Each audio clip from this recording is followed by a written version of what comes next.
What is up, everyone? You know I am the name of the game, Jack Slater, aka the Comic Outlaw. Yeah, you wanted dead or alive. And now we're discussing Before Watchmen, the Comedian, issue 2. Yeah.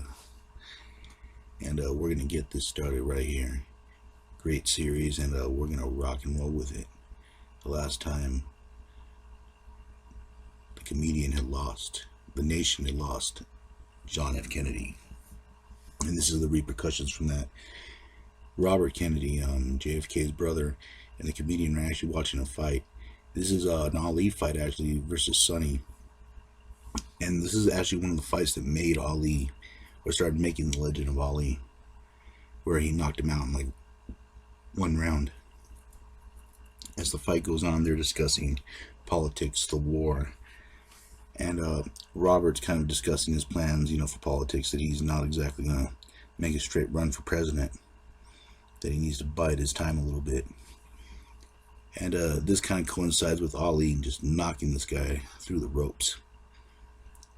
And they kind of start mentioning the war in Vietnam and how it's going to happen, how they're starting to send troops in, and they're starting to just get a feel for the area, the location, and it's about to really pop off.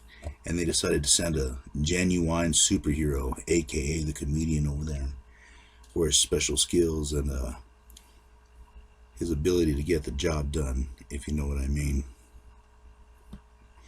They think it's going to be an easy victory over there. I mean, after all, Vietnam's just kind of a big jungle, and they are the United States. But they find out that may be difficult, more difficult than they imagine. But anyways, the comedian gets sent off, and a lot of people are happy to see him.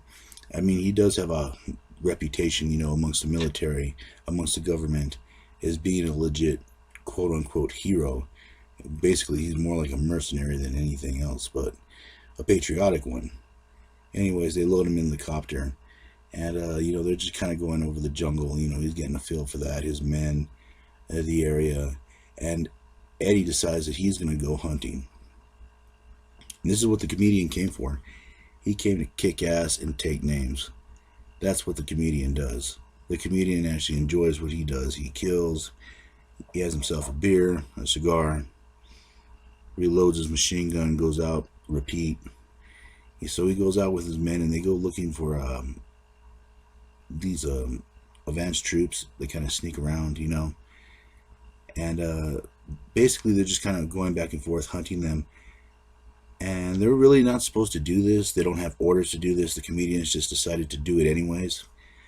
And they kind of notice them. It pops off. The comedian fires at a smoke gun that he kind of uses in the movie. And it's on. They see them. And they're ready for war. And like I said, this is the comedian's element. This is what he's been trained to do. This is what he does. And he just pops off. I mean, literally, he just levels them with that machine gun. Tosses a grenade just for good measure, and then walks over there with a knife, while the guy is missing one arm, mind you, and the comedian just decides to stick in one. I mean, this is how ruthless the comedian is, how savage he can be, and he does it with a big grin on his face, and he looks at the troops and says, I think I'm really gonna like it here. And the soldier kind of horrified, surprised, horrified, pick a verb and put it in there. And he says, you'd be the first. And the men are kind of worried, because the comedian is just a force of nature. And they drop him down on his next mission. And he is just happy as hell to drop down and murder some people. And they actually consider this guy a superhero. It's very interesting.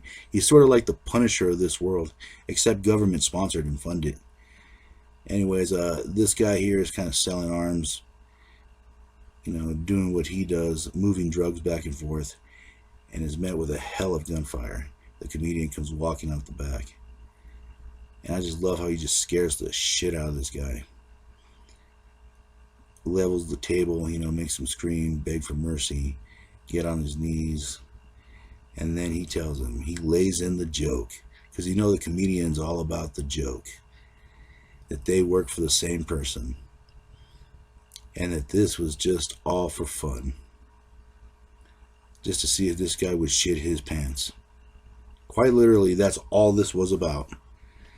You gotta love the comedian for that. You know, he's just crazy as hell.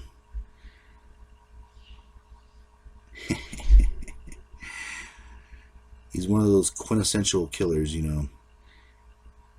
But anyways, the men take him away. They introduce the general that's kind of like hedging this war, you know, the man in the trenches, the one the military is actually supplying.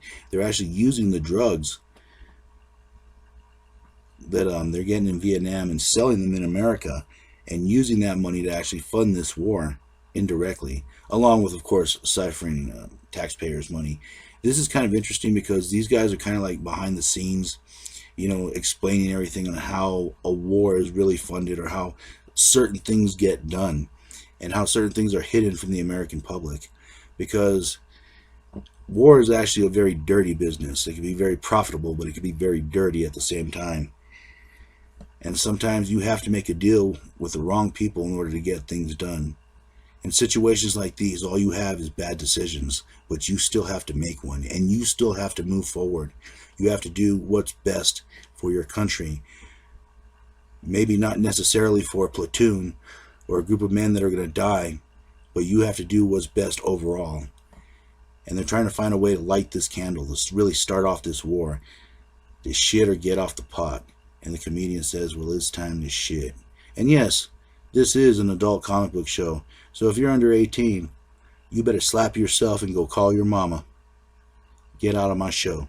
Anyways, the boys get rocking, and they just kind of like tell a false news story about one of their ships being attacked, and that they had to respond with a good old-fashioned air bombing, and you know, a couple troops landing and a few battalions, you know, to clear out the riffraff.